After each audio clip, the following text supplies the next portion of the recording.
All right, we're back on the bench with another Twin Reverb, the second of three that I've got to go through. This one, a black panel reissue from, I believe, a little bit earlier. I was told this one has no tremolo, but otherwise is working good, and that they tried swapping tubes for the tremolo, but no luck. We're still going to start there, see if there's another or any further issues.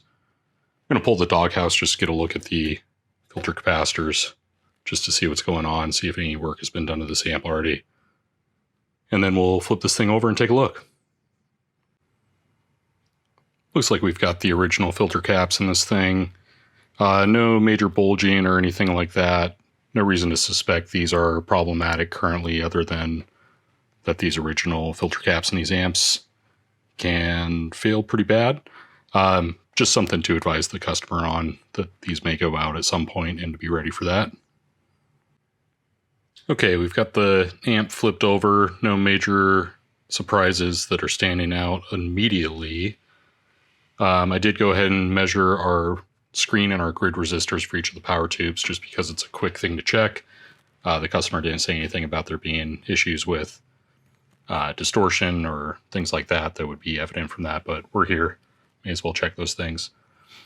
Now, one thing I did see, so our tremolo oscillator tube is going to be tube number 5, which is 1, 2, 3, 4, 5.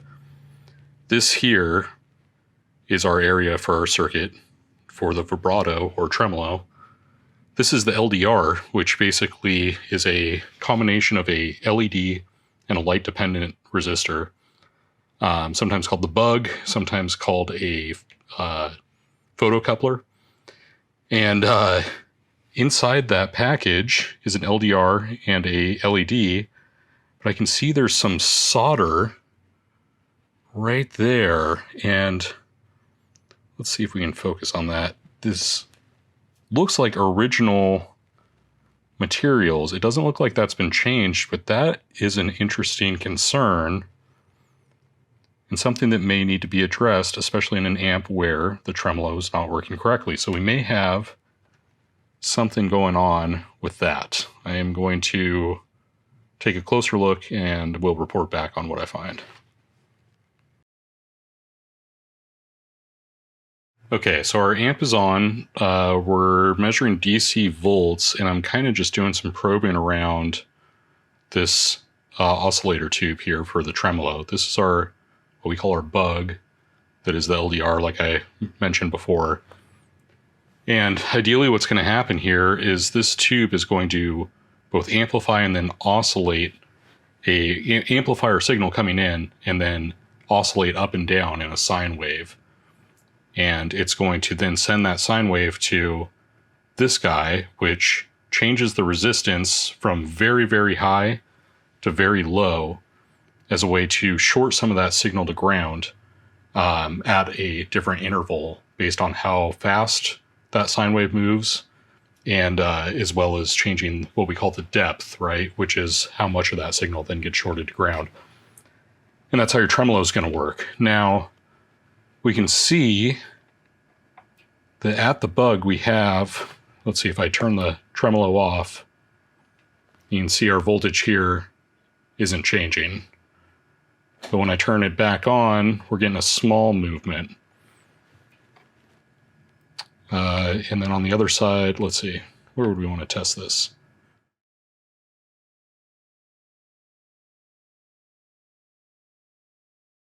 So if I'm looking at, let's see, pin 1, or actually let's look at pin 2 of this guy, which comes over to here. There's voltages on the schematic that show at around negative 8.5 volts, we're going to be off, which that's about where we are there. Okay, and we can see our DC values are jumping over here. That's our oscillator working.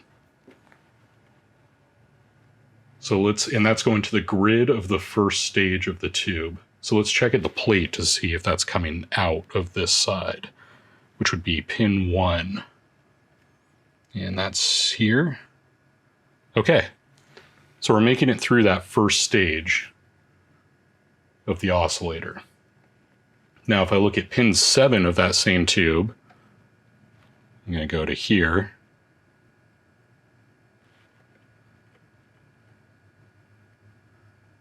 Okay, it's actually not measuring because it is seeing it as an AC signal. But we can see there is movement there. So that's probably good.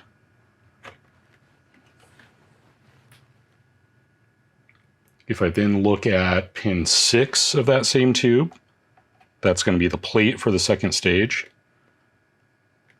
And although it's not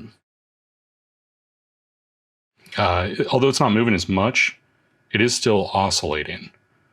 So we can see that our signal, if we were sending in a guitar signal, it would sit on top of that DC offset.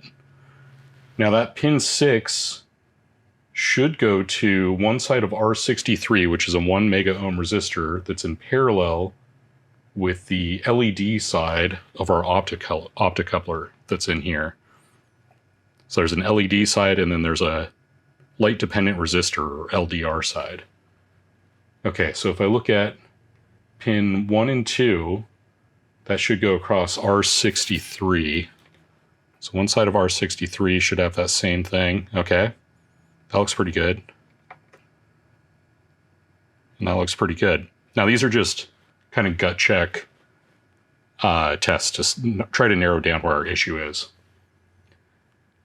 The other side of the optocoupler, which goes to the LDR side, I believe then is going to be over here.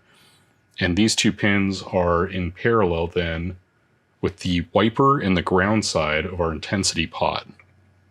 And that's how the intensity is controlled. And now I'm not getting anything there, but that doesn't mean much. At this point, it's worth powering down and then testing this separately to see if I have a resistance between those points and one that changes with our intensity knob. And it might even be worth pulling these two legs to then test this side of the component separately. So I'm going to go ahead and do that. So a first thing to check before pulling the board to remove the bug is to measure the resistance across these legs and see that by changing my intensity pot, we are in fact getting a change in resistance. So that's good. And it's going to 50K, which I would not be surprised that that's what our pot is for the intensity. Now that leads to the assumption that maybe our LED is blown from this side. Let's see if we can test that without pulling the chassis. Sorry, and by that I mean pulling the PCB. Okay, so here's a little update for you guys. I pulled the PCB up to try replacing the Roach, or bug, or optocoupler, whatever we want to call this. It goes by many names. In order to do that on this amp, you have to pull this connector, this connector, this connector. You also have to remove the earth safety ground that's there. And then I pulled all of these wires, and you can see I have some painter's tape on there to number them. So I have a little diagram here of what I pulled and how I numbered it with the colors of the wires as well. And then also these two connectors. And you want to make sure you don't mix these up, or really any of these, because you can cause some major issues and send pretty high voltage where you don't want it to go. Now, I was wrong before. This is not an LED in these. It is on a guitar pedal, or in some other instances, but in this case, it's actually a filament bulb. So that LED test I was doing with the diode checker before is not an accurate test. All the other tests up to that point, though, seeing that we have voltage that was changing and oscillating on this side at the lamp side, but then no change on this side, that's a good test. Everything up to that point in terms of checking for on our tube 5, let's see, 1, 2, 3, 4, 5 here, checking the grid and the plate voltages are swinging with the vibrato on these. That's also a good test. And you can see I've replaced the Roach that's in here. The dot on the new production ones indicates the lamp side. They're non-polarized for either side, so you can really put it in either way. You just want to not flip it. So like that dot can't be over here. The lamp side has to go over here. The resistance side has to go over here. But otherwise, no polarity is really needed, or no, it doesn't have to be taken into consideration, I guess I should say. You also, for the circuit board, have to pull, there's a bunch of screws. That's what these white connectors are. You can see one of them is back in place to hold things in place for testing, but that's it. We're going to fire this guy up. We've got Tremolo again, so I'm going to give you a little sound sample, and then we'll send this back to the customer, pull the painter's tape, get it all back together. But twin number 2 is done.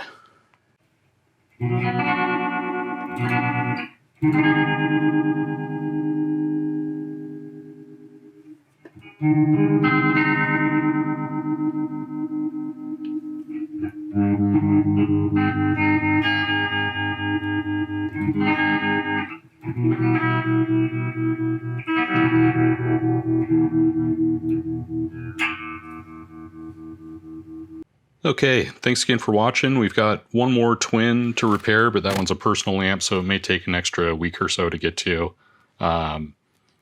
That my personal amps are kind of taking the back burner to customer stuff, and I have a couple more customer amps coming in soon.